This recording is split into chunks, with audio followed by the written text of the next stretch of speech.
Bonjour et bienvenue dans cette nouvelle série de vlogs dédiée à l'amélioration de la qualité de vos classes virtuelles. Nous allons donc voir comment passer cela au niveau supérieur et vraiment vous démarquer. Alors, tout d'abord, aujourd'hui nous allons aborder l'aspect vidéo, comment améliorer la qualité vidéo de nos classes virtuelles.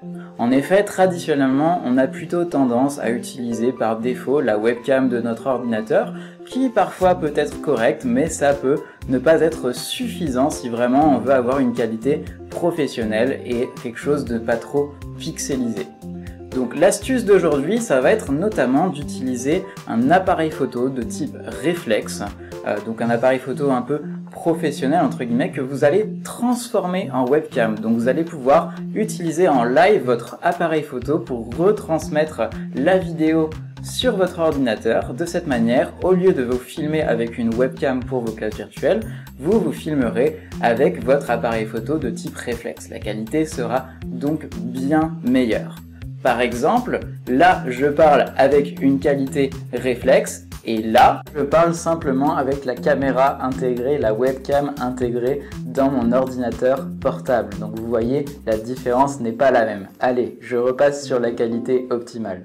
Ah, voilà, là c'est déjà mieux, vous pouvez bien voir la différence en effet, donc n'hésitez pas à investir dans ce type de matériel. Alors je comprends que cela peut être un peu onéreux quand même lorsqu'on prend un appareil photo plus professionnel, donc de type réflexe, donc pourquoi pas se pencher vers de l'occasion comme des sites tels que le Bon Coin, où vous pourrez trouver vraiment des très bonnes occasions, vous pouvez faire confiance, ou également des sites comme Back Market qui vous permettent de trouver des appareils photo reconditionnés comme neufs et des modèles assez récents. Donc vous obtiendrez toujours cette même qualité mais pour un coût moindre.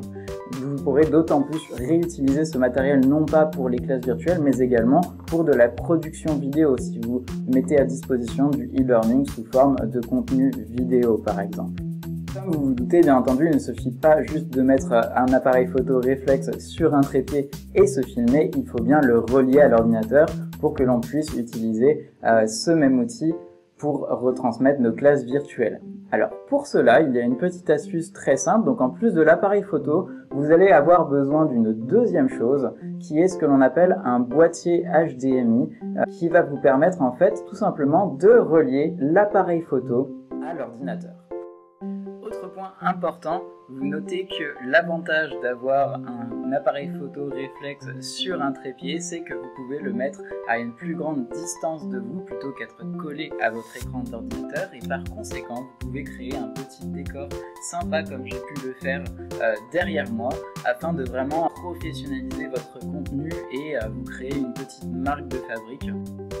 Enfin, dernière chose à également connaître et également à posséder si vous voulez transformer votre appareil photo réflexe en webcam, c'est ce que l'on appelle une dummy battery ou autrement dit une fausse batterie. Alors qu'est-ce que c'est? C'est tout simplement à la place de la batterie de votre appareil photo que vous insérez traditionnellement en dessous de l'appareil, que vous rechargez, eh bien vous allez pouvoir trouver sur des sites internet des fausses batteries exprès pour le modèle d'appareil photo que vous possédez, que vous allez brancher sur secteur. Pourquoi cela? Puisque traditionnellement, lorsque vous filmez pendant plus de 30 minutes, eh bien, la batterie de votre appareil photo réflexe se décharge. Donc imaginez, vous avez une classe virtuelle de 1 ou 2 heures, il se peut qu'à un moment, la caméra se coupe. Il est donc nécessaire d'acheter ces fausses batteries à brancher sur secteur. De cette manière, l'appareil photo est constamment alimenté en énergie et ne se coupera pas. Alors, si toutefois vous ne voulez pas faire tous ces branchements, il existe également des webcams à distance, donc portatives, que vous pouvez par exemple mettre sur un trépied ou poser sur un meuble. Par exemple, le haut de gamme de Logitech, les caméras HD auront une qualité quasiment similaire à celle d'un appareil photo réflexe. Donc ça peut également être un bon petit investissement.